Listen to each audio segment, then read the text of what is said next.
আসসালামু আলাইকুম। সবাই কেমন আছেন? ভালোই আছেন। কিন্তু আমাদের দেশের যে অবস্থা, আমাদের দেশের অবস্থা এমন হয়েছে যে প্রতারকের কোনো অভাব নাই। এই যে আমরা লগের একজন লোক সৌদি আরবে কাজ করে, বেচারা ভাই অনেক বছরে আছে, খুব পরিশ্রম করে।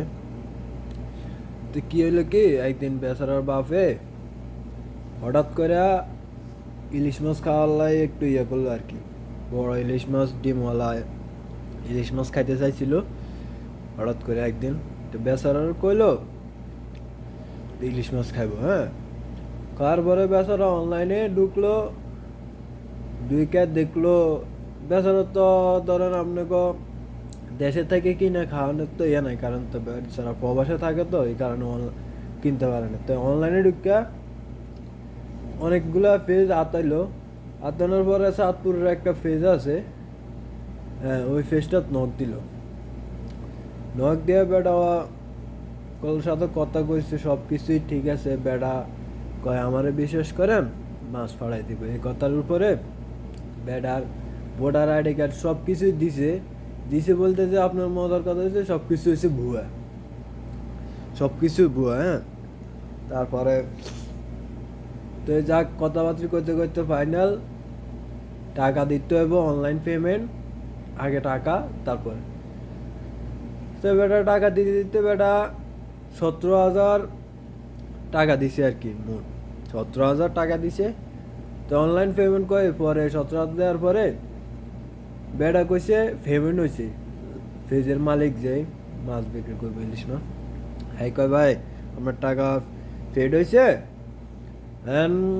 একটা সমস্যা হয়েছে কি, আপনার টাকা হয়েছে 17,000, আমার এখানে আইছে 17,050 টাকা। মেবি এরকম না, টাকে ওই যে বিকাশ আলামের মাধ্যমে দেশের থেকে ফাটাইছে, ওই বিকাশ আলা ভুলে হয় রে 50 টাকা বেশি দিয়ে আলাইছে আর কি, এক্সট্রা দিয়ে আলাইছে। দেওয়ার কারণে আপনার ওই যে ফোন দিছিল ভাইয়া, ওই ফেজাল আল্লাহ কথা ছিল যে ওই আপনার মাছটা দেয়া যাব না। বেড়া বেটা কয় কি কেন, তো আপনি যে যে 17,000 এত টাকা বিল হয়েছে, আপনি এত টাকা বেশি দিয়ে লাগছে, এই কারণে আপনার পেমেন্ট ইও হয় নাই। এই কথা কইতে কইতে বেড়া লোক অনেক কথা গেলো, লাস্ট পর্যন্ত কাহিনিটা হইলো কি, ওই বেড়া মাছও পাইলো না, টাকাও পাইলো না। তাই ফেজাল আছে হ্যাঁ যে খুশি হয়ে গেল, বুঝছেন। তো ভাই এরকম কষ্ট কইরা ওই আরেকজনের টাকা মাইরা খাওয়া, এটা কিন্তু ঠিক না। আর আপনারা অনলাইন জগতে যারা বিশ্বাস করেন, অনলাইনে যারা বিশ্বাস করেন, এই যে অনেক অনেক কিছুই কিনেন ভাইয়া, এটা ঠিক না। হ্যাঁ কিনেন, সমস্যা নাই, কিন্তু দেখে শুনে যাচাই করে জিনিসটা কিনেন। নাইলে অনেক মানুষের ধরেন অনেক বড় এত শখ করে অনেক কিছু কিনে আলায়, কিন্তু হ্যাগোজার মধ্যে ও কত কষ্ট করে পায়ের গাম ইয়া করে টাকা কাম, এটা কিন্তু বুঝে না।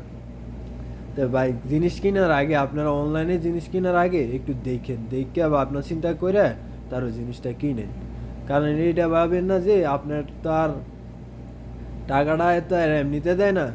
যারা বড় লোক তাকে হিসাব আলাদা, টাকা পয়সা মাইজ দিলে সমস্যা নেই, কিন্তু আমার মধ্যে কিছু মধ্যবিত্ত গরিব যারা আছে এখন তো অনেক ক্ষতি হয়ে যায়।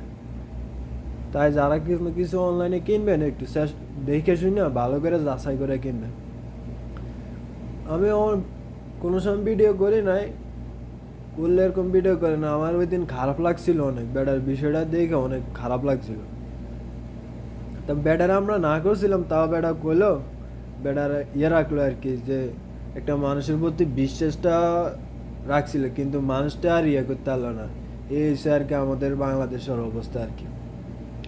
যাই হয়েছে, ওটাতে আমি শিক্ষা পাইছি, অন্য মানুষও শিক্ষা পাইছে। মানে আপনারা যদি কোনো কিছু কিনেন, তাই ওটা নিজের দেখে ভাবনা চিন্তা করে, কারণ মনে করি নিজে যেটা কিনবেন ওইটা আপনার নিজের এলাকার বাজারে যে একটু দাম দিয়ে কিনেন, সমস্যা কি।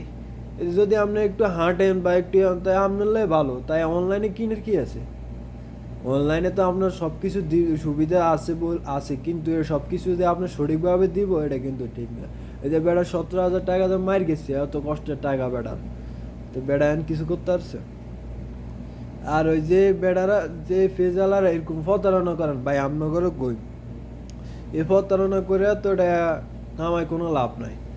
এটা জবাব আপনার কিন্তু দিতে হবে, হয় উপরে দিতে হবে আর না কবরের তলে জ্বালাই দিতে হবে। তাই আরেকজনের কষ্টের টাকার কামাই খায় আপনি মনে করেন না আপনি যে বড় হয়ে যাবেন, সুখ পাইবেন, এটাই কিন্তু না।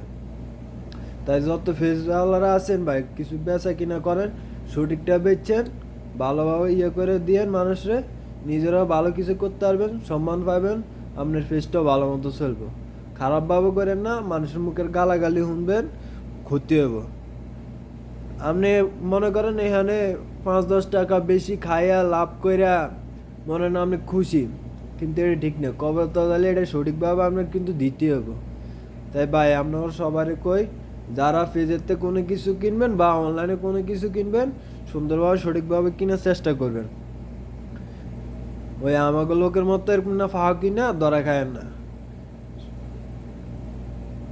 আর যারা ফেজওয়ালারা আছেন অনলাইনে জিনিসপত্র বিক্রি করেন, তারা মনে করি সঠিকভাবে জিনিসপত্র দিবেন, যে যেটা চাই ওইটা সঠিকভাবে দেওয়ার চেষ্টা করবেন। আর যদি না পারেন তাইলে ওই ব্যবসা ওই ইয়েটা করার আপনার কোনো দরকার নাই।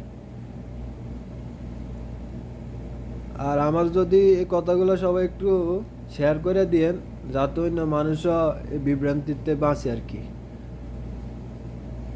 আসসালামু আলাইকুম।